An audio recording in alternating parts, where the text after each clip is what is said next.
N K novel world में आपका स्वागत है। तैयार हो जाओ, अब शुरू होती है जंग। हर कहानी में है दम, हर सीन नया है। एनके नॉवल वर्ल्ड सपनों से सजाया है। एनके नॉवल वर्ल्ड हर दिल पे छाया है। आओ इस दुनिया में जहां जोश रहता है। NK novel world.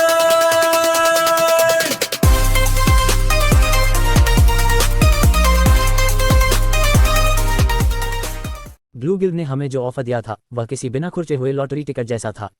वे जानते थे कि ट्यूटोरियल कालकोठरी को सबसे कम समय में साफ करने वाली यह 4 लोगों की टीम कोई मामूली टीम नहीं है। वे हमें लुभाने के लिए हर मुमकिन कोशिश कर रहे थे, पर मैं इतना बेवकूफ़ नहीं था कि पहले ही ऑफर पर मान जाऊं। पाक डोग गिल्ड का कैटलॉग पढ़ने में व्यस्त था। यूंग, इनका रेस्टोरेंट तो गजब का है।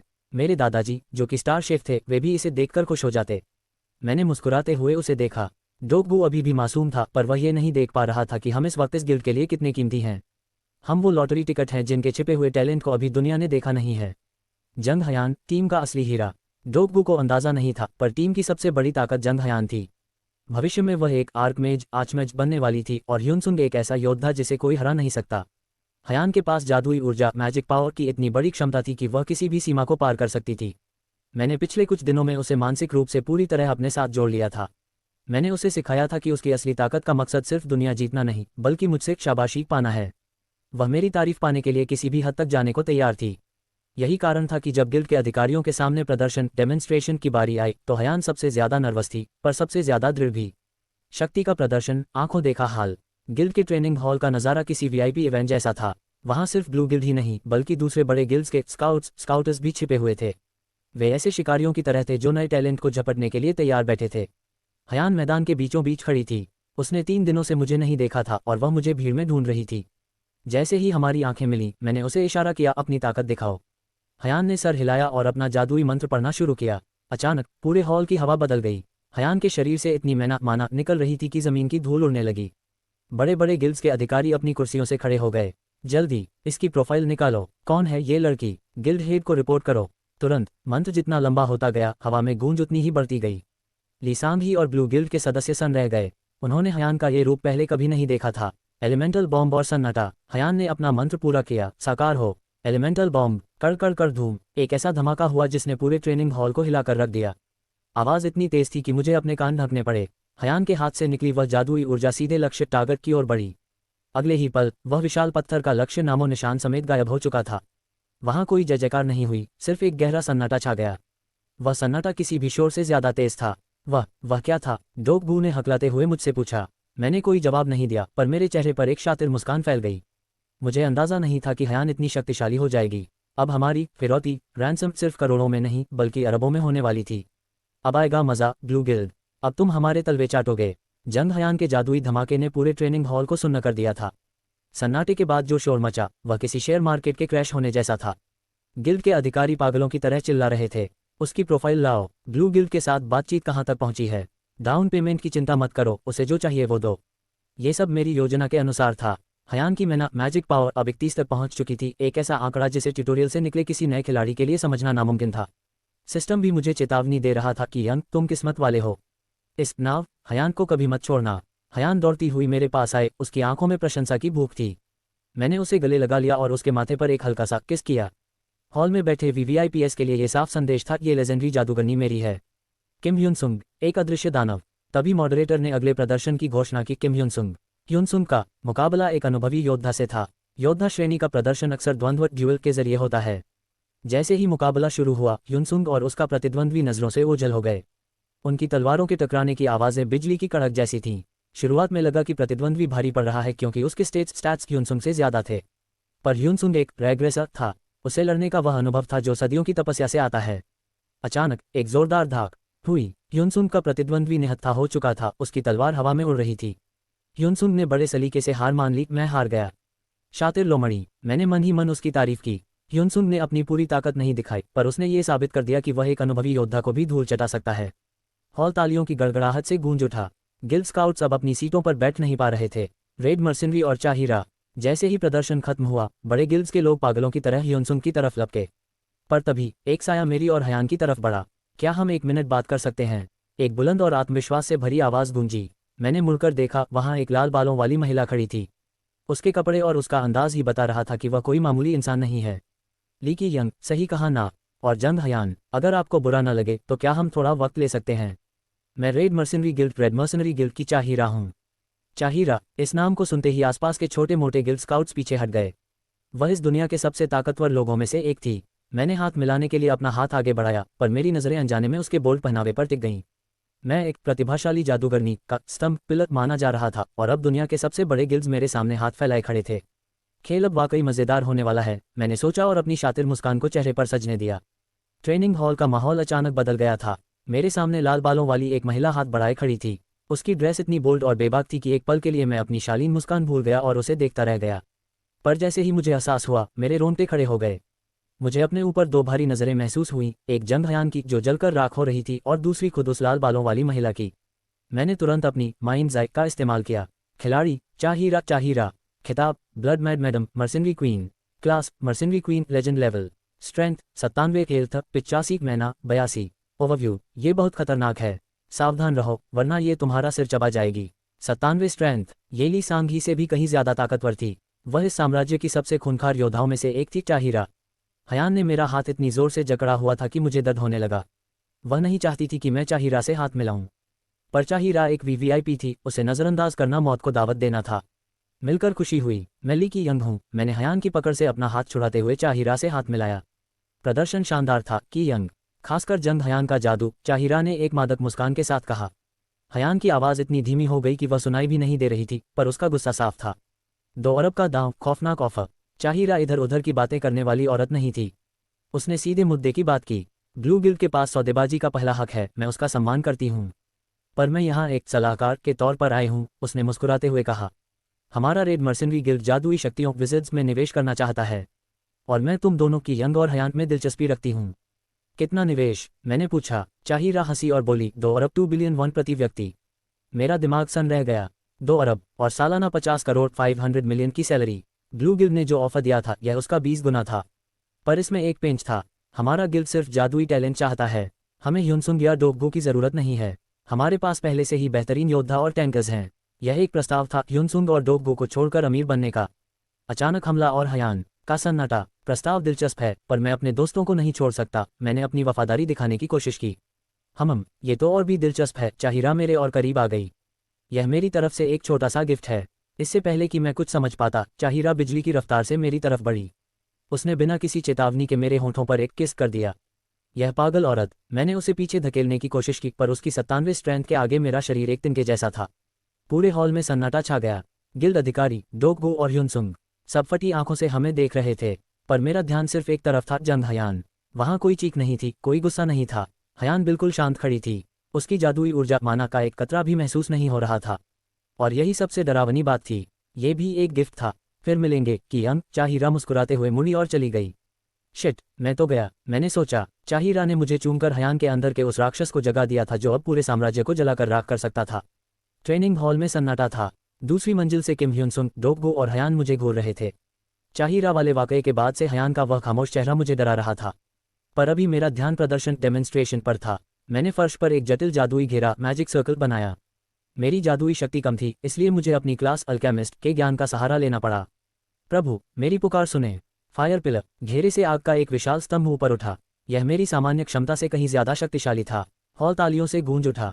स्काउट्स और बड़े गिल्ड्स के अधिकारी मेरी तरफ ऐसे लपके जैसे शिकारी कुत्ते शिकार की तरफ। मैं सासों गिल्ड की लियोन ही हूँ, मेरा बिजनेस कार्ड लीजिए। हमारा गिल्ड नया है, पर इसमें ग्रोथ पोटेंशियल बहुत है। मैंने मुस्कुराकर सबके कार्ड लिए। मुझे अपनी कीमत बढ़ाना बखूबी आता था, पर असली मुकाबला अभी बाकी था। ब्लू गिल्ड के बंद कमरे में सौदेबाजी की मेज पर टकराव। जब मैं ली सांघी के साथ कमरे में गया तो बुजुर्ग अधिकारियों के तेवर बदल चुके थे। वे समझ गए थे कि उन्होंने हमें कमा का है। कि यंग जी, हम पिछली बातों के लिए माफ़ी चाहते हैं। हम आपको 3000 गोल्ड सालाना सैलरी और 10 साल का कॉन्ट्रैक्ट ऑफर करते हैं, सांघी ने कहा। मैंने एक शातिर मुस्कान के साथ जवाब दिया, मुझे 15,000 गोल्ड 1.5 अरब वॉन्ट डाउन पेमेंट चाहिए। साथ ही हयान के लिए हीरो ग्रेड स्पेल बुक, डोगबो और ह्यूनसुंग के लिए हीरो ग्रेड उपकरण और मेरे लिए बेहतरीन अल्कमी टूल्स। कमरे में सन्नाटा छा गया। यह एक बहुत बड़ी मांग थी। सांघी घबरा गई, पर असली धमाका अभी होने वाला था। लिसोल हो का गुस्सा और मौत का साया। सांघी के बगल में बैठे बूढ़े अधिकारी लिसोल हो का चेहरा गुस्से से लाल हो गया। अचानक कमरे का दबाव बढ़ गया। उसकी जादुई शक्ति माना ने हवा को भारी कर दिया। मेरा दम घुटने लगा। कितने बदतमीज हो तुम। सोल हो की आवाज़ ठंडी और जानलेवा थी। अल्केमिस्ट, हम तुम पर निवेश नहीं कर रहे हैं। ब्लू गिल्ड इतना भी नहीं गिरा कि तुम जैसे चूहे की शर्तों पर नाचे। सोल हो, रुक जाओ। सांग ही चिल्लाई, पर वह नहीं माना। मुझ पर मौत का साया मंडरा रहा था। मेरा शरीर कांप रहा था, सांस लेना नामुमकिन था। सोल हो मुझे एक कीड़े की तरह कुचल देना चाहता था। उसे लगा कि वह मुझे डराकर झुका देगा। मैं मरने वाला हूँ, ये ख्याल मेरे दिमाग में कौंधा।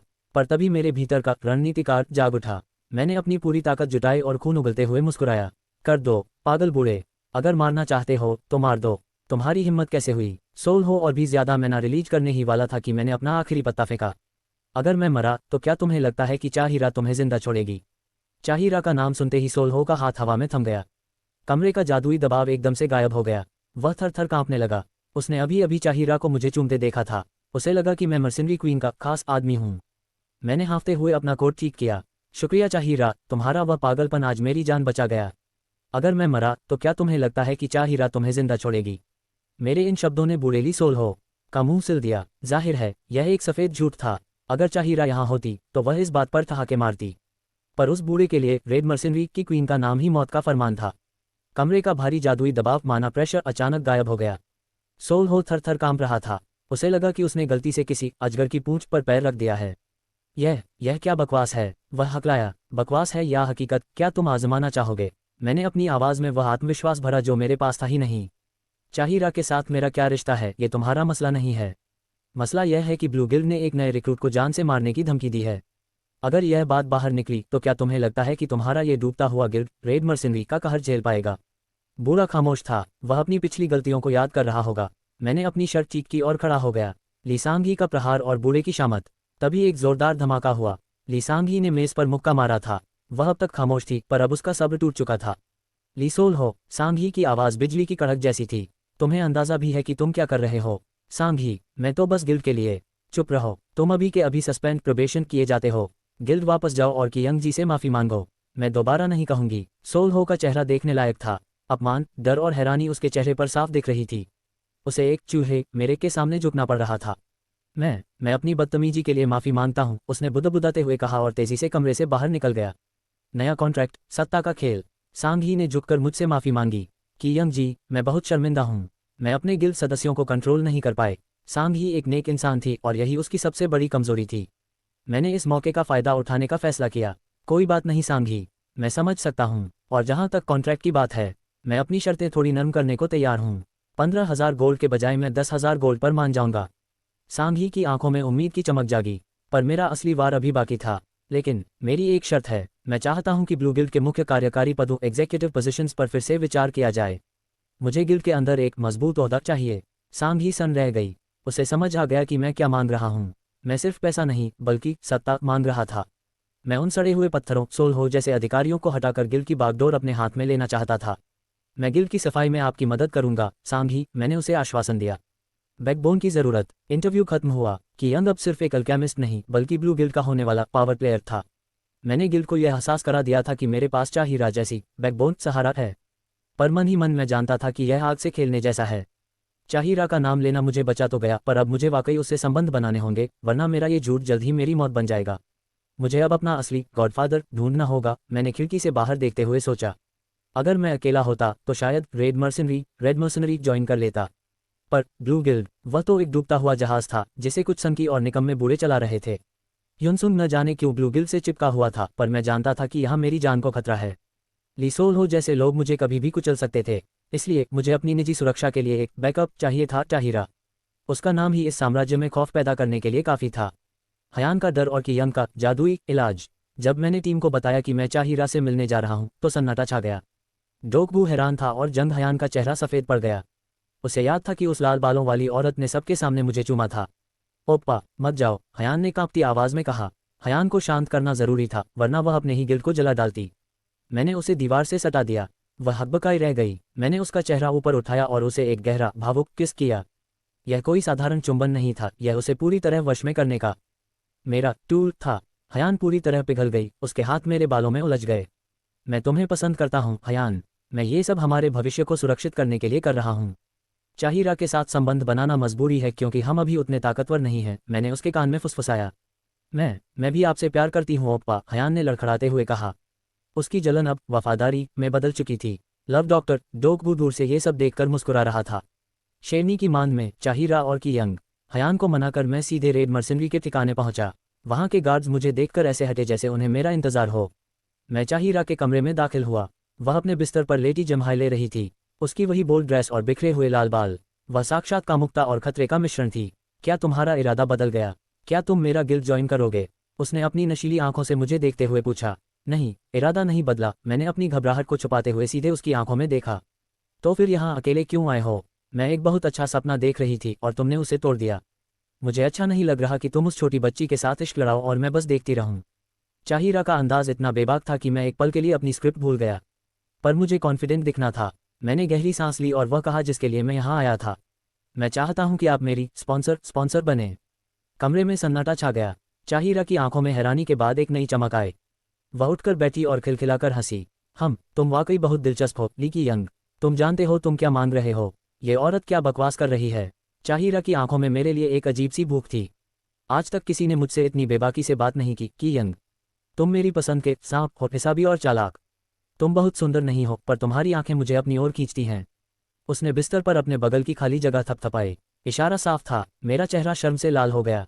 वह मुझे एक इंसान नहीं बल्कि एक खिलौना समझ रही थी। चाहिरा, मैं यहाँ बिस्तर गर्म करने नहीं आया हूँ। मैं चाहता हूँ कि आप हमारी पार्टी ह्युनसुंग और हयान को स्पॉन्सर करें। वे भविष्य में इस कॉन्टिनेंट के सबसे ताकतवर योद्धा बनेंगे। चाहिरा खिलखिलाकर हंसी। तो मैं क्या करूँ? मैं पहले से ही सबसे ताकतवर हूँ। मुझे किसी भविष्य के सितारे की जरूरत नहीं है। मुझे सिर्फ जादूगर चाहिए। अगर तुम फिजूल की बातें करना बंद करो और मेरे पे पालतू बन जाओ तो मैं तुम्हें सोने और तोहफों से लाद दूंगी। बदले में क्या? कि यंग का मास्टर स्ट्रोक। अपमान का घूंट पीकर मैंने अपना आखिरी पत्ता फेंका। मैंने अपनी जेब से वह हीरो ग्रेड की किताब निकाली जो ह्युनसुंग ने मुझे दी थी। मैं अपना शरीर नहीं, अपना दिमाग बेच रहा हूँ। पहला, मैं भविष्य में जो जादुई औषधियाँ पोशंस बनाऊंगा उसमें आपका 1% हिस्सा होगा। आप जल्द ही पैसों के ढेर पर बैठी होंगी। सिर्फ 1%, और एक ऐसी औषधि के लिए जो अभी बनी ही नहीं है। चाहिरा ने बाहें सिकुड़ी। दूसरा, मैं आपको वो जादूगर विज़र्ड्स चुनकर दूंगी जिनकी आपको तलाश है। इस ट्यूटोरियल से निकले सबसे बेहतरीन टैलेंट की लिस्ट मैं आपको दूंगी। और तीसरा, हमारी पार्टी के साथ आपके अच्छे संबंध होंगे जो भविष्य में किसी भी गिल्ड से बड़े होंगे। चाहिरा खामोश हो गई। वह मन ही मन हिसाब लगा रही थी। एक अल्केमिस्ट जो भविष्य की दवाओं का वादा कर रहा है और एक ऐसी लिस्ट जो उसके गिल्ड की सबसे बड़ी कमी, जादूगरों की कमी, को पूरा कर सकती है। हिस्सा 1% नहीं, 3% होगा, उसने अपनी शर्त रखी। और मुझे योद्धाओं की लिस्ट भी चाहिए। बदले में मैं तुम्हारी ढाल बनूंगी। इस साम्राज्य में कोई तुम्हें छूने की हिम्मत नहीं करेगा। एक अजीब खिताब, कामयाबी की कीमत। सौदा तय हुआ। मैंने चाहिरा से हाथ मिलाया। आपका साथ पाकर खुशी हुई। जल्द ही दोबारा मिलेंगे, अकेले में, उसने एक शरारती मुस्कान के साथ कहा और मुझे जाने का इशारा किया। मैंने राहत की सांस ली। मेरा मिशन पूरा हुआ था। अब मेरे पास एक ऐसी बैकबोन थी जिसके सामने ब्लू गिल्ड के बूढ़े अधिकारी पानी भरते। पर जैसे ही मैं रेड मर्सिनरी के ठिकाने से बाहर निकला, मेरी आंखों के सामने एक जादुई खिड़की चमकी। आपने एक नया खिताब टाइटल प्राप्त किया है। खिताब? क्या बात है, मैंने उत्साह में पढ़ा। खिताब, मर्सिनरी क्वीन का gigolo, the gigolo of the mercenary queen. धिक्कार है, मेरा पहला खिताब ही इतना शर्मनाक था। चाहिरा ने पूरे साम्राज्य में ये खबर फैला दी थी कि मैं उसका खास आदमी हूँ। अब कोई मुझे हाथ लगाने से पहले 10 बार सोचेगा, पर साथ ही मेरी इज्जत की धज्जियां उड़ चुकी थीं। ह्युनसुंग और हयान को ये पता चला तो मेरा क्या होगा? मैंने सर पकड़ लिया। पर एक बात तय थी, अब मैं इस दुनिया का एक मजबूत खिलाड़ी बन चुका था। ब्लू गिल्ड के साथ बातचीत अब कागजों से निकलकर हकीकत बन चुकी थी। जैसे ही मेरा पर्सनल अकाउंट खुला, समझौते की भारी रकम डाउन पेमेंट बाढ़ की तरह अंदर आ गई। लीसांग ही ने अपना वादा निभाया था। ब्लू गिल्ड को ज्वाइन करना एक डूबते जहाज पर चढ़ने जैसा था, पर मैंने इस जहाज की कमान अपने हाथ में लेने का फैसला कर लिया था। ब्लू गिल्ड का सिस्टम काफ़ी पेचीदा था। यहाँ गिल्ड मास्टर, सब गिल्ड मास्टर और 6 अलग अलग टीमें थीं। हमारे आते ही एक 7वीं टीम बनाई गई जिसका लीडर किम ह्युनसुन को बनाया गया। मेरे लिए सांघी ने एक ऐसा पद चुना जो ऊपर से तो मामूली लगता था पर अंदरूनी तौर पर बहुत ताकतवर था। गैर लड़ाकू सैन्य विशेष प्रशासनिक अधिकारी, non combat military special administrative officer. यह एक एग्जीक्यूटिव पद था जिसने मुझे गिल्ड के नीति निर्धारण में सीधा दखल दे दिया। अब मुझे ली सोल्हो जैसे बूढ़ों के सामने झुकने की जरूरत नहीं थी। चाहिरा के खतरनाक तोहफे। कि यंग जी, आपके लिए बाहर से एक तोहफा आया है। ह्युनसुंग ने मुस्कुराते हुए कहा। मैंने राहत की सांस ली, पर मेरा दिल धक धक कर रहा था। ये तोहफा चाहिरा की तरफ से था। पूरे साम्राज्य में यह अफवाह फैल चुकी थी कि मर्सिनरी क्वीन एक नए ट्यूटोरियल सर्वाइवर यानी मैं के प्यार में पागल हो गई है। लोग मुझे क्वीन का जिगोलो कहने लगे थे। हालांकि यह खबर शर्मनाक थी, पर इसने मेरी सुरक्षा पक्की कर दी थी। पूरे महाद्वीप में ऐसा कोई पागल नहीं था जो चाहिरा के खास आदमी पर हाथ उठाने की जुर्रत करे। जब मैंने बाहर जाकर सामान देखा तो मेरी आंखें फटी रह गईं। ह्युनसुंग भी हैरान था। हीरो ग्रेड अल्कमी किट, प्राचीन गणराज्य की औषधि निर्माण किट हीरो ग्रेड। ये किट औषधियां बनाने की सफलता दर को बढ़ाती है और यूजर की किस्मत लक को अस्थायी रूप से बूस्ट करती है। इसके अलावा दुर्लभ सामग्रियों का ढेर था। मिनोटोर की नसें रेड ग्रेड, ट्रोल का खून रेड ग्रेड, पवित्र साम्राज्य का पवित्र जल रेड ग्रेड। बक्सों के ऊपर एक प्रेम पत्र लेटर भी था। यह मेरी तरफ से एक छोटा सा शुक्रिया है। इसे स्वीकार करो मेरे सबसे अच्छे दोस्त चाहिरा। धिक्कार है, ये औरत मुझे चैन से जीने नहीं देगी। मैंने सोचा ह्युनसुंग मुझे एक अलग ही नज़र से देख रहा था। उसे लग रहा था कि मैंने वाकई चाहिरा पर कोई काला जादू कर दिया है। हयान की जलन और डोगबू की बेवकूफ़ी, इन अफवाहों और तोहफों का सबसे बुरा असर जंग हयान पर पड़ा। वह गुस्से और असुरक्षा से पागल हो रही थी। ह्युनसुंग ने बताया कि वह पीछे वाली झील पर वाटर मैजिक की ट्रेनिंग कर रही है। और डोगबू, मैंने पूछा, वह सुबह से झील किनारे एक नाव बोट बना रहा है। हयान नूनिम ने झील की तरफ देखा था तो उसे लगा कि उन्हें नौक विहार करना है। ह्युनसुंग ने जवाब दिया, डोगबू, तुम और तुम्हारी लव डॉक्टर वाली हरकतें, तुम आग में घी डाल रहे हो। मैंने माथा पीट लिया। सत्ता का एहसास। ह्युनसुंग गिल्ड की अगली रणनीति पर चर्चा करने के बाद मीटिंग के लिए चला गया। मुझे अब अपना काम शुरू करना था। मेरा अगला पड़ाव वह ट्रेनिंग सेंटर था जहां नए ट्यूटोरियल सर्वाइवर्स रुके हुए थे। मुझे चाहिरा के लिए एक लिस्ट तैयार करनी थी उन जादुई टैलेंट्स की जो भविष्य में काम आएंगे। जैसे ही मैं ट्रेनिंग सेंटर में दाखिल हुआ वहां का नज़ारा बदल गया। जो लोग ट्यूटोरियल शेल्टर में मेरे साथ थे वे मुझे फटी आंखों से देख रहे थे। कुछ दिन पहले मैं उनके जैसा ही एक आम सर्वाइवर था और आज मैं गिल्ड के विशेष अधिकारी के रूप में उनके सामने खड़ा था। गिल्ड के पुराने प्रशिक्षक इंस्ट्रक्टर्स मुझे झुककर सलाम कर रहे थे। स्वागत है कियंग जी, आप तो ब्लू गिल्ड के नए स्तंभ बनने वाले हैं।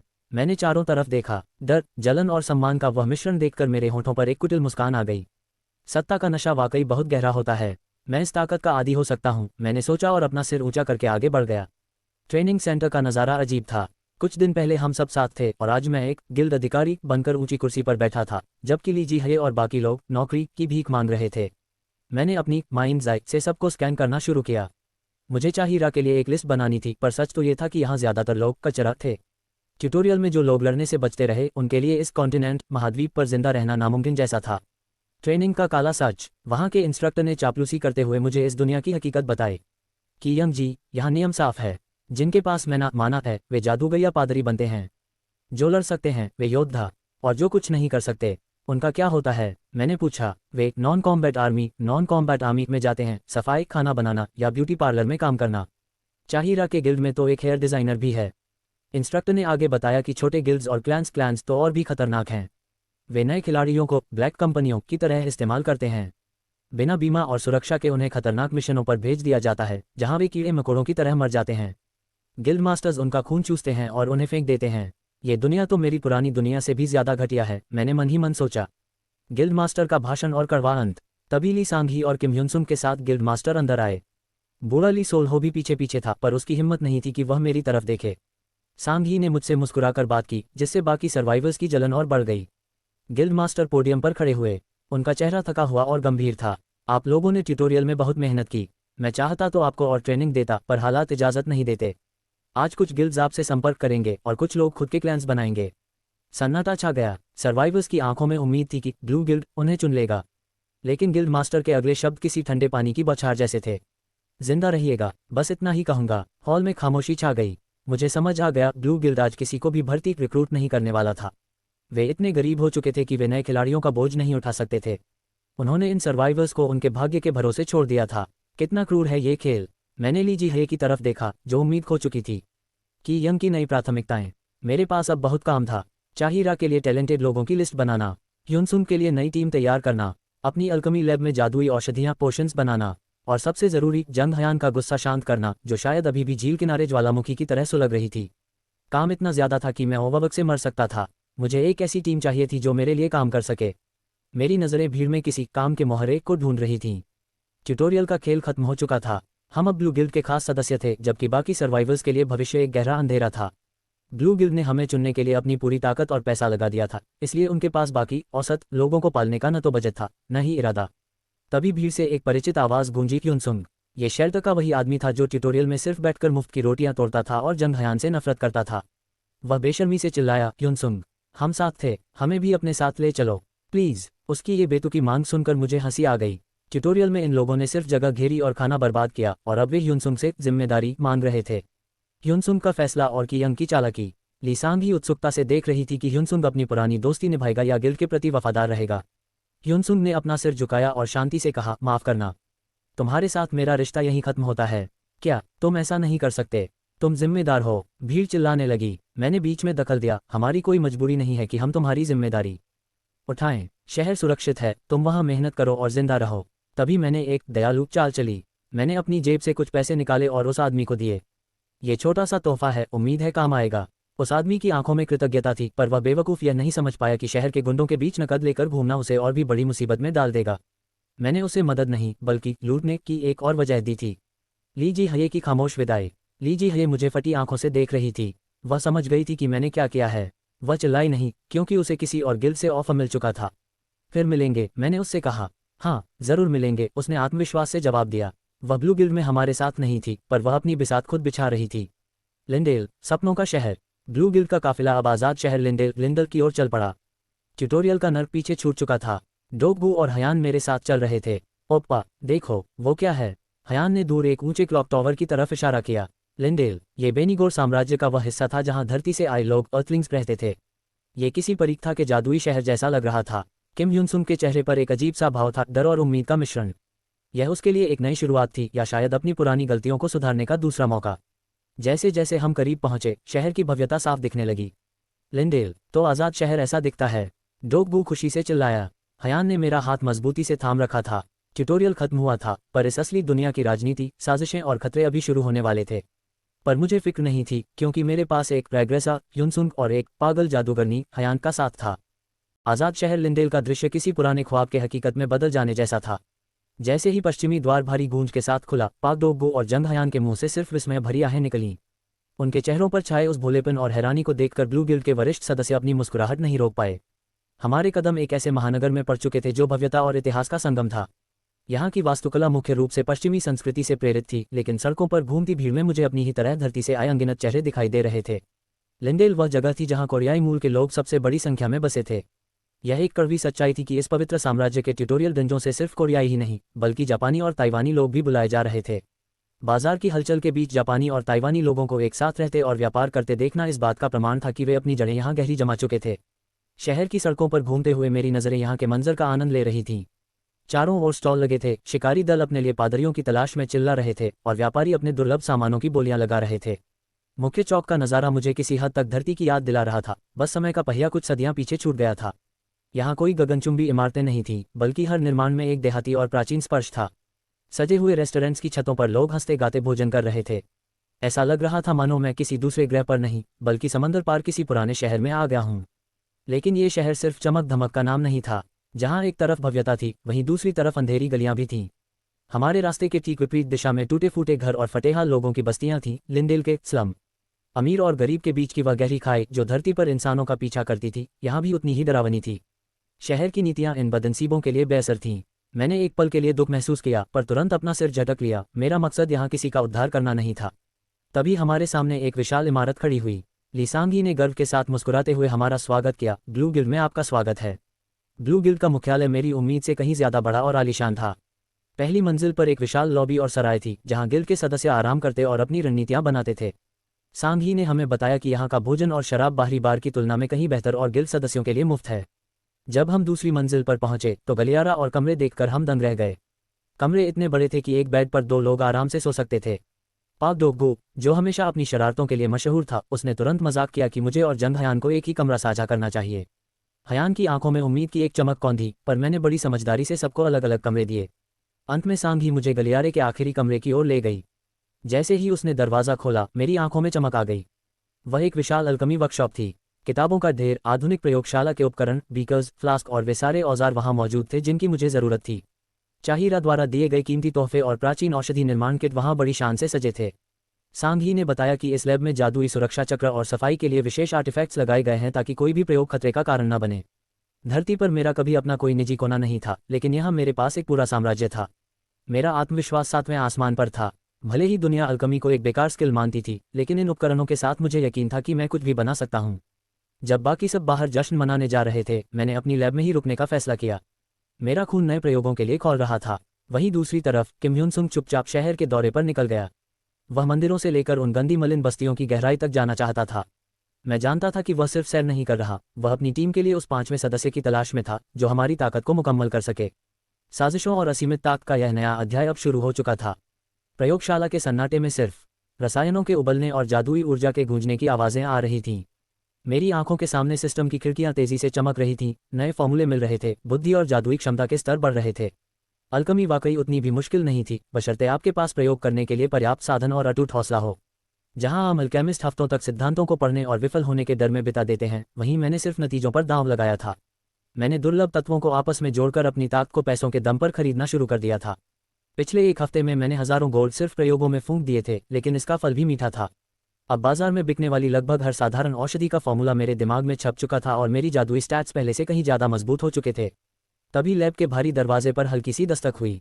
अंदर पाक डोकगू और जंग हयान दाखिल हुए, जिनके हाथों में मेरा मंगवाया हुआ सामान था। डोकगू ने हैरानी से लैब के चारों तरफ फैले कांच के उपकरणों को देखा और पूछा, युंग, क्या आप इन बोतलों से लोगों की जान बचाएंगे? मैंने एक फीकी मुस्कान के साथ उसकी तरफ देखा। मेरा असली मकसद किसी का मसीहा बनना नहीं था, बल्कि अपनी उपयोगिता साबित करके पैसा और प्रभाव कमाना था। मुझे किम युनसुंग और चाहिरा जैसे दिग्गजों के सामने खुद को एक बेहतरीन निवेश के रूप में पेश करना था। बातों बातों में डोकगू ने एक ऐसी बात छेड़ी जिसने मेरे शातिर दिमाग को चौकन्ना कर दिया। उसने बताया कि किम युनसुंग पिछले एक हफ्ते से ट्रेनिंग के बाद गायब हो जाता है और खाना लेकर शहर की उन गंदी मलिन बस्तियों की ओर भागता है। डोकगू को लग रहा था कि युनसुंग कोई बहुत बड़ा दानवीर और नेक इंसान है, लेकिन मैं जानता था कि वह एक रेग्रेसर है और वह बिना किसी ठोस मकसद के एक कदम भी नहीं उठाता। इसका मतलब साफ था, उन गंदी गलियों में कोई बहुत बड़ी हस्ती छिपी हुई थी जिसे युनसुंग अपनी टीम में शामिल करना चाहता था। जिज्ञासा और रणनीति के कारण मैंने फैसला किया कि मुझे खुद जाकर सच्चाई देखनी होगी। हयान और मैं एक भव्य बग्घी में बैठकर उन सड़न भरी मलिन बस्तियों की ओर निकल पड़े। जैसे जैसे हम स्लम के करीब पहुंचे, लिंडेल की भव्यता और अमीरी पूरी तरह लुप्त हो गई। चारों तरफ धूल, बदबू और बेबस लोगों का सैलाब था। बग्घी के पहियों की आवाज़ उन लोगों के कानों में किसी चुनौती की तरह गूंज रही थी। वहां पहुंचते ही मेरी नज़र एक ऐसी महिला पर पड़ी जिसे देखते ही मेरी आंखों में चमक आ गई। वह फटेहाल लोगों के बीच किसी देवदूत की तरह खड़ी थी और उन्हें मरहम बांट रही थी। मेरी आंखों के सामने उसका स्टेटस विंडो खुल गया। सन ही यंग, जिसका पद सेंट ऑफ द फॉरसेकन था, उसके पवित्र स्टैट्स लेजेंडरी ग्रेड के करीब थे। वह एक ऐसी पुजारी थी जिसे हर बड़ा गिल्ड अपनी टीम में शामिल करने के लिए तरस रहा था। लेकिन वहां सिर्फ युनसुंग ही नहीं था, कई दूसरे गिल्ड्स के लोग भी वहां खड़े होकर दिखावटी हमदर्दी जता रहे थे। वे सब उस औरत की ताकत को हथियाना चाहते थे। जंग हयान ने उन लोगों की चापलूसी को देखकर चिढ़ते हुए उन्हें लालची सुअर कह दिया। उसकी आवाज़ उन शांत गलियों में बिजली की तरह गूंजी और अचानक दर्जनों नफरत भरी आंखें हमारी तरफ मुड़ गईं। साजिशों का वह जाल जिसे युनसुंग बड़ी सफाई से बुन रहा था, अब उसमें मेरी भी धमाकेदार एंट्री हो चुकी थी। अब मुझे ये साबित करना था कि गरीबी का चोला ओढ़ने वाला हर इंसान नेक नहीं होता और असली खेल तो अब शुरू होने वाला था। मलिन बस्तियों की उस सड़ांध भरी हवा में जंग हयान की आवाज़ किसी धमाके की तरह गूंजी थी। हयान के उस एक वाक्य ने वहां मौजूद उन तमाम लोगों की आंखों में नफरत की आग भड़का दी थी जो खुद को न्याय का मसीहा समझ रहे थे। मैंने गौर किया कि हयान और मैं यहाँ एक ऐसे जोड़े की तरह लग रहे थे जो सिर्फ अपनी जिज्ञासा शांत करने के लिए इन गरीबों की बस्ती में सैर करने आए हों। लिंडेल शहर में साफ सुथरे कपड़े पहनने का मतलब ही यही था कि आपके पास ताकत है, पैसा है और रसूख है, लेकिन यहाँ ये रसूख हमें नफरत का पात्र बना रहा था। तभी भीड़ को चीरते हुए वह औरत मेरे सामने आ खड़ी हुई, सन ही यंग। उसे देखकर किसी गिरजाघर की पादरी या एक शांत बड़ी बहन का एहसास होता था। उसकी लंबी रेशमी जुल्फें और बड़ी बड़ी मासूम आंखें ये गवाही दे रही थीं कि उसने कभी जिंदगी की कड़वी धूप नहीं देखी। हयान ने घबराकर अपनी नज़रें फेर लीं, लेकिन ही यंग ने सीधा हमला किया। इन लोगों से माफ़ी मांगो, ये यंग ने कड़े लहजे में कहा। यहाँ कोई भी ऐसा नहीं है जो तुम्हारे जैसे लोगों की बेइज्जती का हकदार हो। वहाँ मौजूद छोटे गिल्ड्स के स्काउट्स ने तुरंत उसका साथ देना शुरू कर दिया। वे सन ही यंग की नज़रों में नायक बनना चाहते थे ताकि उसे अपने गिल्ड में खींच सकें। मुझे उनकी इस चापलूसी पर हंसी आ रही थी। मैंने साफ देख लिया था कि सन ही यंग को किसी गिल्ड में शामिल करने का पारंपरिक तरीका यहाँ काम नहीं करेगा। उसे नेकदिली का जुनून था और मुझे उसी जुनून को अपना हथियार बनाना था। मैंने शांति से कहा, मैं अपना बयान वापस नहीं लूंगा। जो इंसान दूसरों के टुकड़ों पर पलना पसंद करता है और खुद कुछ नहीं करता, उसे सुअर कहना गलत नहीं है। सन ही यंग का चेहरा गुस्से से तमतमा उठा। उसने चिल्लाकर कहा कि मैं उन लोगों के संघर्ष को नहीं समझ सकता क्योंकि मैं एक अच्छी गिल्ड में हूं और आरामदायक जीवन जी रहा हूं। लेकिन मैंने उसे आईना दिखाते हुए समझाया कि यहाँ का हर शिकारी मौत के मुंह से निकलकर अपनी जगह बनाता है, जबकि ये लोग सिर्फ भीख के इंतजार में बैठे हैं। मैंने उसे कड़े शब्दों में कहा, ये यंग, तुमने इन्हें खाना और कपड़े देकर पालतू बना दिया है। तुमने इन्हें हारा हुआ इंसान, लूजर बना दिया है। मेरी बातों ने उसे भीतर तक हिला दिया, लेकिन वह मानने को तैयार नहीं थी। तभी मैंने अपना असली कार्ड खेला। मैंने भीड़ की तरफ मुड़कर चिल्लाकर कहा, मैं यहाँ मौजूद हर इंसान को नौकरी देने के लिए तैयार हूँ। काम खतरनाक नहीं होगा, सिर्फ मेहनत मांगेगा। मैं तुम्हें बाजार से ज्यादा 1 गोल्ड प्रति घंटा की मजदूरी दूंगा और दोपहर का खाना भी मेरी तरफ से होगा। पूरे इलाके में फुसफुसाहट शुरू हो गई। लोगों की आंखों में लालच और उम्मीद एक साथ जाग उठी। सन ही यंग को चुप कराने के लिए मैंने उसे अपनी कंपनी का सलाहकार बनने का प्रस्ताव दे दिया ताकि लोग मुझ पर भरोसा कर सकें। अब उसके पास इनकार का कोई रास्ता नहीं था। उसे लगा कि वह लोगों की मदद कर रही है, लेकिन असल में वह मेरे बुने हुए साजिश के जाल में फंस चुकी थी। मैंने जंग हयान के बालों को सहलाया और वहां से जाने के लिए मुड़ गया। जाते जाते मैंने सन ही यंग की आंखों में झांककर धीरे से कहा, देखते हैं तुम्हारी नेकदिली इन लोगों को कब तक आलसी बनाए रखती है। साजिशों का यह नया अध्याय अब और भी रोमांचक होने वाला था। सन ही यंग के चेहरे पर छाई वो उलझन और गुस्सा मेरे लिए किसी जीत के जश्न जैसा था। वह अपनी आदर्शवादी दुनिया में जी रही थी, जहां उसे लगता था कि सिर्फ प्यार और हमदर्दी से दुनिया बदली जा सकती है। लेकिन मेरा दिमाग एक अलग ही गणित सुलझा रहा था। आर्थिक रूप से इन सभी लोगों को काम पर रखना मेरे लिए एक घाटे का सौदा लग सकता था, क्योंकि मेरे पास अभी इतना फंड नहीं था कि मैं इन सबको लंबी सैलरी दे सकूं। लेकिन सन ही यंग जैसी लेजेंडरी ग्रेड की पुजारी को अपनी टीम में शामिल करने के लिए ये कीमत बहुत छोटी थी। यह मेरा एक सोशल एक्सपेरिमेंट था, जहां मैं उसे उसकी ही दुनिया का काला सच दिखाने वाला था। ये यंग पिछले 2 सालों से यहाँ अपना जीवन खपा रही थी।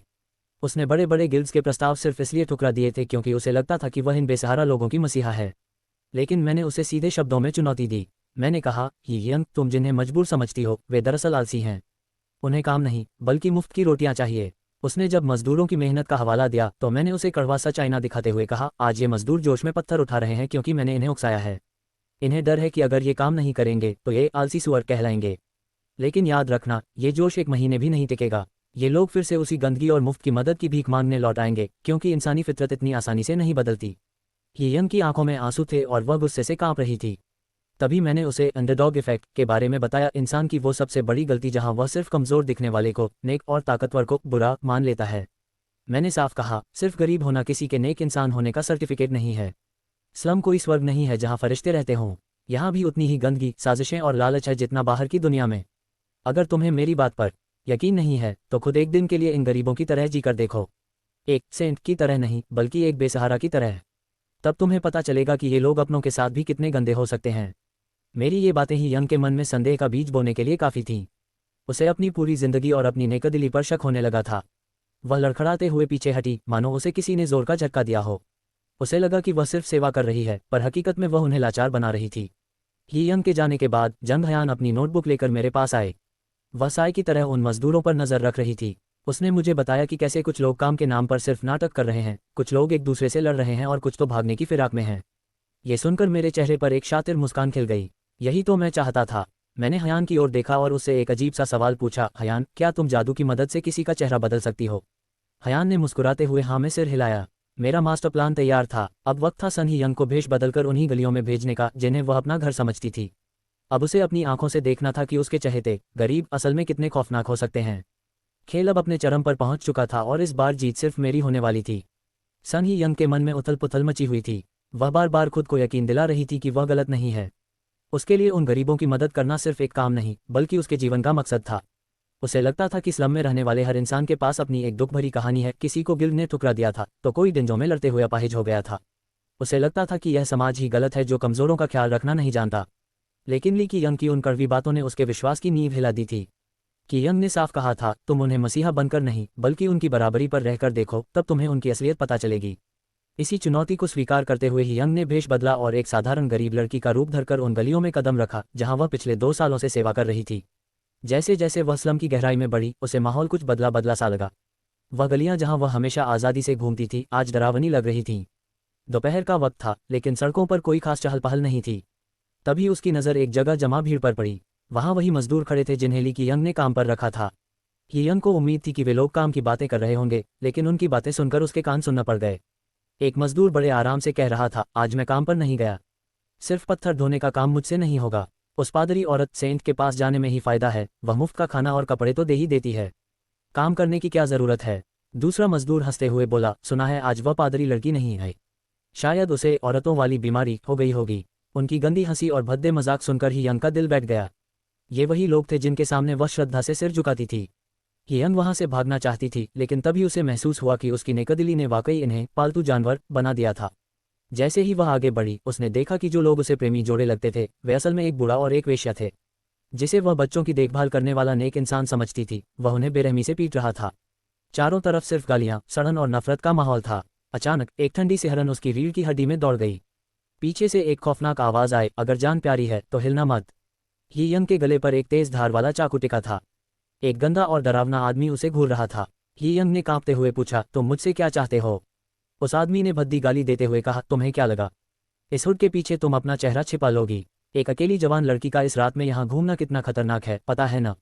ये यंग मदद के लिए चिल्लाना चाहती थी, लेकिन उसके पैर जम गए थे। उसने भीड़ की तरफ देखा, वहाँ वे लोग भी थे जिनकी उसने कई बार मदद की थी। उसने गिड़गिड़ाते हुए कहा, प्लीज मेरी मदद करो, लेकिन कोई आगे नहीं आया।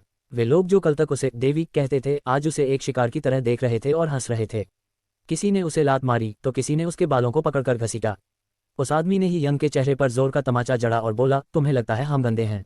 रुक जाओ, कुछ ही घंटों में तुम हमसे भी ज्यादा गंदी और बदसूरत दिखोगी जब हम तुम्हें बाजार में बेच देंगे। ही यंग की आंखों से आंसू बह रहे थे। उसकी सारी नैतिकता और आदर्श उस गंदगी में दम तोड़ रहे थे। तभी उस अंधेरे में एक जानी पहचानी आवाज़ गूंजी, एक ऐसी आवाज़ जिससे वह सबसे ज्यादा नफरत करती थी, लेकिन इस वक्त वह आवाज़ ही उसकी आखिरी उम्मीद थी। तो मैंने क्या कहा था पादरी साहिबा, सिर्फ इसलिए कि कोई गरीब है इसका मतलब यह नहीं कि वह नेक इंसान भी है। ही यंग ने गर्दन घुमाकर देखा, वहां ली की यंग खड़ा था। उसके चेहरे पर वही शातिर और शांत मुस्कान थी। उसे एहसास हुआ कि यंग हर बात में सही था। वह समाज का कचरा जिसे वह फूल समझ रही थी, आज उसे ही निगलने के लिए तैयार खड़ा था। स्लम की उस अंधेरी गली में सन्नाटा पसरा हुआ था, जिसे सिर्फ सन ही यंग की सिसकियों ने तोड़ा। जैसे ही मैं उसके करीब पहुंचा, मैंने देखा कि उसकी हालत कितनी खराब हो चुकी थी। उसके कपड़े फटे हुए थे और चेहरे पर दहशत साफ दिखाई दे रही थी। वह लड़की जो सुबह तक खुद को गरीबों की मसीहा समझती थी, अब एक टूटे हुए खिलौने की तरह जमीन पर पड़ी थी। मैंने अपने चेहरे पर झूठी हमदर्दी के भाव लाए, हालांकि अंदर ही अंदर मुझे उन लोगों की फितरत पर हंसी आ रही थी। ही यंग के लिए मैं इस वक्त खुदा के भेजे हुए किसी फरिश्ते जैसा था। मैंने एक शातिर मुस्कान के साथ उसकी ओर देखा। इंसान वाकई कितने अजीब होते हैं। जिन गरीबों के लिए उसने अपनी पूरी जिंदगी दांव पर लगा दी, वही उसके शिकारी बन गए थे, और जिस इंसान से वह सबसे ज्यादा नफरत करती थी, यानी मैं, वही उसका रक्षक बनकर खड़ा था। तो मैंने क्या कहा था पादरी साहिबा? मेरी आवाज़ ने उसे चौंका दिया। हर गरीब इंसान नेक नहीं होता। वहां खड़े उन गुंडों ने, जो कुछ देर पहले ही यंग के साथ हैवानियत करने वाले थे, मुझे घेरने की कोशिश की। उनके नेता ने चिल्लाकर पूछा, तुम कौन हो? मैंने शांति से जवाब दिया, वह जानने की तुम्हें जरूरत नहीं है, कचरे। जंग हयान मेरे पीछे खड़ी होकर पहले ही जादुई मंत्रों का जाल बुन चुकी थी। जैसे ही मैंने इशारा किया, हयान के जादू ने उन सबको अपनी जगह पर जकड़ लिया। चीखें गूंजने लगीं। यंग भागती हुई मेरे पास आए और कांपते हुए मेरा हाथ थाम लिया। वह बस यहाँ से भाग जाना चाहती थी, लेकिन मैं उसे इतनी आसानी से जाने देने वाला नहीं था। मैंने हयान से कहकर उस भ्रम वाले जादू को खत्म करवाया जिसने ही यंग का असली चेहरा छिपा रखा था। जैसे ही उसका असली रूप उन गुंडों के सामने आया, उनके पैरों तले जमीन खिसक गई। वे समझ चुके थे कि उन्होंने उस औरत पर हाथ डाला है जिसे पूरा शहर देवदूत मानता था। उनके चेहरे नीले पड़ गए। मैंने उन गुंडों से कहा, क्या तुम जीना चाहते हो? उन्होंने पागलों की तरह हाँ में सिर हिलाया। फिर मैंने ही यंग की ओर मुड़कर एक ऐसा खेल खेला जिसने उसकी आत्मा को झकझोर कर रख दिया। मैंने उन गुंडों से कहा कि अगर वे जीना चाहते हैं तो उन्हें साबित करना होगा कि ही यंग के लिए उनकी नफरत कितनी गहरी है। ही यंग ये सब सुनकर सुनना पड़ गई थी। मैंने ही यंग के पास जाकर बड़ी कोमलता से उसके कान में कहा, ही यंग, तुम गलत नहीं हो, तुम महान हो। तुमने इनके लिए अपना सब कुछ कुर्बान कर दिया, लेकिन ये लोग सुअर हैं जो सिर्फ खाना जानते हैं, एहसान मानना नहीं। तुमने इन्हें आलसी नहीं बनाया, ये पैदा ही ऐसे हुए थे। तुम इस समाज की सबसे शुद्ध इंसान हो, और ये लोग वो कीड़े हैं जो इस शहर को सड़ा रहे हैं। यंग की आंखों में आंसू थे, लेकिन अब वे दुख के नहीं, बल्कि एक अजीब सी नफरत और जुनून के थे। उसे लगा कि मैंने उसे समझ लिया है। उसे लगा कि उसकी मेहनत बेकार नहीं थी, बल्कि ये लोग ही उसके लायक नहीं थे। मैंने उसके हाथ में एक खंजर थमाया और उसकी आंखों में झांक कर बोला, इन सुअरों को अब असली सबक सिखाने का वक्त आ गया है। चलिए इस शहर को मिलकर सुंदर बनाते हैं। यंग ने कांपते हाथों से वह खंजर लिया और धीरे धीरे खड़ी हो गई। उसकी मासूमियत अब एक ठंडी और खौफनाक आग में बदल चुकी थी। उसने मेरी ओर देखा और धीमी आवाज में कहा, आप सही कह रहे हैं, ये लोग जीने के लायक नहीं हैं। साजिशों का ये खेल अब एक नए और खूनी मोड़ पर पहुंच चुका था। लीकी यंग के शब्दों ने सन ही यंग के भीतर जैसे एक नई आग जला दी थी। उसकी आंखों में छाए वो दहशत अब एक ठंडे और अटूट संकल्प में बदल चुकी थी। कि यंग को उम्मीद थी कि वह डर जाएगी, लेकिन ही यंग का जवाब उससे कहीं ज्यादा गहरा और खौफनाक था। उसने अपने हाथ में थामे खंजर को एक नई हिम्मत के साथ पकड़ा। जिस लड़की की पूरी जिंदगी प्रार्थनाओं और सेवा में गुजरी थी, अब वह एक ऐसे शुद्धिकरण क्लेंजिंग की ओर बढ़ रही थी जिसे दुनिया हिंसा कहेगी, लेकिन उसके लिए यह अब सेवा का ही एक नया रूप था। वह धीरे धीरे उन लोगों की ओर बढ़ी जो कुछ ही देर पहले उसके शिकारी थे। अब बिसात पलट चुकी थी। वे गुंडे जो खुद को स्लम का राजा समझते थे, अब ही यंग के पैरों में गिरकर गिड़गिड़ा रहे थे। कोई माफी मांग रहा था तो कोई पुरानी सेवा का वास्ता दे रहा था, लेकिन ही यंग के कान अब बंद हो चुके थे। उसने की यंग की ओर देखकर सिर्फ एक सवाल पूछा, क्या मैं वाकई यह कर सकती हूँ? कि यंग ने मुस्कुराते हुए उसे हरी झंडी दे दी। उसने समझाया कि जैसे वह बीमारों की मदद करती थी, वैसे ही समाज की इस गंदगी को साफ करना भी मदद ही है। इसके बाद जो हुआ वह किसी खौफनाक मंजर से कम नहीं था। स्लम की उन अंधेरी गलियों में सिर्फ चीखें और खून के छींटों की आवाज़ें गूंजीं। जंग हयान के जादू ने उस पूरे इलाके को एक ऐसी अदृश्य दीवार में कैद कर दिया था कि बाहर किसी को कानो कान खबर तक नहीं हुई। वैसे भी स्लम में मदद के लिए चिल्लाना बेमानी था। यहाँ हर कोई अपनी जान बचाने में मशरूफ रहता था। जब सब कुछ शांत हुआ तो यंग का चेहरा खून से सना था, लेकिन उसकी आंखों में एक अजीब सा सुकून था। उसे लगा कि उसने वाकई कुछ सार्थक किया है। कि यंग ने उसका हाथ थाम लिया और उसे यकीन दिलाया कि अब वे मिलकर इस शहर को सुंदर बनाएंगे। इसी बीच ही यंग ने अपने जादुई मंत्रों से अपने घावों को पल भर में ठीक कर लिया। उसकी उपचार शक्ति हीलिंग पावर वाकई लेजेंडरी ग्रेड की थी, जिसे देखकर कि यंग भी दंग रह गया। तभी उस अंधेरे में एक जाना पहचाना साया उनकी ओर बढ़ा। वह किम ह्युनसुंग था। कि यंग को लगा कि ह्युनसुंग यहाँ ही यंग के लिए आया है, लेकिन हकीकत कुछ और ही निकली। ह्युनसुंग के पीछे एक छोटी सी बच्ची छिपी हुई थी, किम येरी। कि यंग ने जब अपनी जादुई दृष्टि माइंड्स आई से उस बच्ची को देखा तो उसके होश उड़ गए। सिर्फ 14 साल की उम्र में उस बच्ची के स्टैट्स लेजेंडरी और हीरो ग्रेड के थे। वह एक असाधारण आर्चर थी। कि यंग समझ गया कि ह्युनसुंग इतने दिनों से स्लम में सेवा का नाटक सन ही यंग के लिए नहीं, बल्कि इस हीरे को तराशने के लिए कर रहा था। ह्युनसुंग ने बताया कि यह बच्ची उसे स्लम में मिली और वह इसे ट्रेनिंग देने के लिए अपने साथ ले जा रहा है। सन ही यंग ने उस बच्ची को एक अजीब नफरत भरी नजरों से देखा, लेकिन खुद को काबू में रखा। कि यंग के मन में एक गहरा सवाल कौन था, ह्युनसुंग जैसा रेग्रेसर जो भविष्य जानता है, उसने इतनी शक्तिशाली पुजारी सन ही यंग की उपेक्षा क्यों की? क्या भविष्य में ही यंग के साथ कुछ बहुत बुरा होने वाला था, या फिर पिछले जीवन में इन्हीं गरीबों ने उसे धोखा देकर मार डाला था? खैर, कारण जो भी हो, कि यंग ने तय कर लिया था कि वही यंग को खोने नहीं देगा। अब ब्लू गिल्ड की टीम में 2 नए और शक्तिशाली सदस्य जुड़ चुके थे, एक खौफनाक पुजारी और एक लेजेंडरी आर्चर। साजिशों का यह नया दौर अब और भी ज्यादा घातक होने वाला था। कुल मिलाकर अब किम ये री और पुजारी सन ही यंग आधिकारिक तौर पर हमारी टीम का हिस्सा बन चुके थे। सच कहूं तो किम ह्युनसुंग की मंजूरी ही काफी थी, लेकिन गिल्ड के बड़े अधिकारियों ने इस पर थोड़ा ऐतराज जताया। उनका कहना था कि इतने बड़े फैसले से पहले प्रशासनिक टीम से सलाह क्यों नहीं ली गई।